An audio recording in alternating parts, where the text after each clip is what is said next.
All right, guys, so I'm here on Seesaw just talking a little bit about how to do some strong coloring on Seesaw. And so I just did a fun little ice cream cone here just for fun. And so a few things to remember is you can change the size. Okay, so I just clicked on the tip here and I can change the size. And I can do that for all my tools.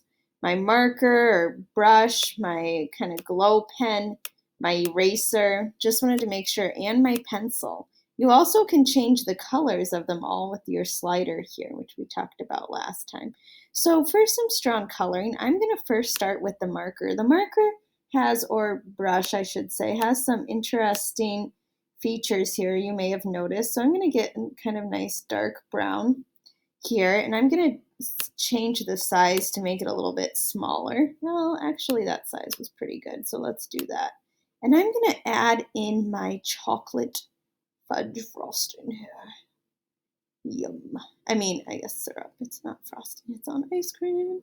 Okay, and so notice I haven't lifted up my tool yet. Okay, so I haven't lifted this up yet. And that's going to be important, and I'll tell you why in a little bit.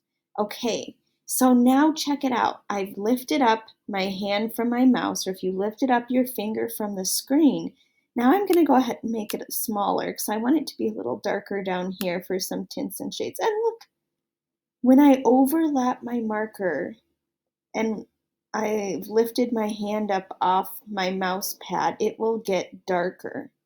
So if that's happening to you and you don't know why that's happening, this is why. And look, now it got darker again. So I'm going to keep going here. Oh, no, I didn't want that. Okay, undo. And so I'm going to go ahead and keep going here, just a little bit darker along here.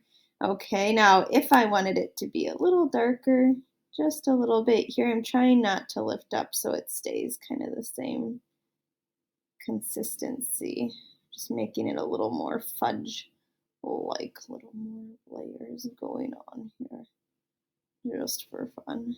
And we'll have our light shining down on our ice cream cone, so then we're going to leave a little bit of light at the top there for the light shining down on fun ice cream cone.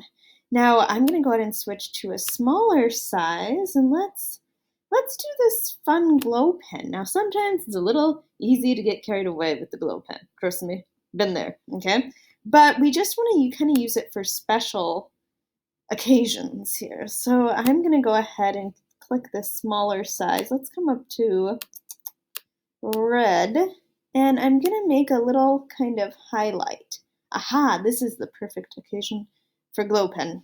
Okay, then I'm going to go back to marker, and we're going to come back up here, click on my reds again. Now let's make this one smaller. Well, that's about as small as it goes, so that's all right. And now I'm going to go ahead and kind of overlap a little bit with my glow pen. I gave it a little highlight, and I haven't lifted up again, so it'll all stay the same color. And I just want to sneak around the other side. Waha! Now I have a nice highlight shining on my cherry. Now I want it darker down here where it's playing hide and seek from the light. My light's coming from over here. And so I'm just making it a little bit darker by overlapping with my marker tool, which is pretty cool. So I'm going to keep going with this. Let's see. Oh, I have to pick the size. Okay. So let's come down to here. And there. There we go. And we'll color this in here. Now the pen tool is going to be a little darker, so I'll show what I mean here. This tool here, the marker tool, has more opacity, which means it's a little bit lighter, and when it layers it gets darker. The pen tool here is pretty dark all on its own. So let's do some chocolate chips down here. And right, I didn't have to go over it multiple times. So you can get really detailed when you're coloring in, which is pretty cool. All right, I'm running out of time here, guys. So we're gonna see a little more tips and tricks later on, all right? But that's how you can overlap and use the glow pen and the marker tool. Really cool. Can't wait to see your guys' stuff.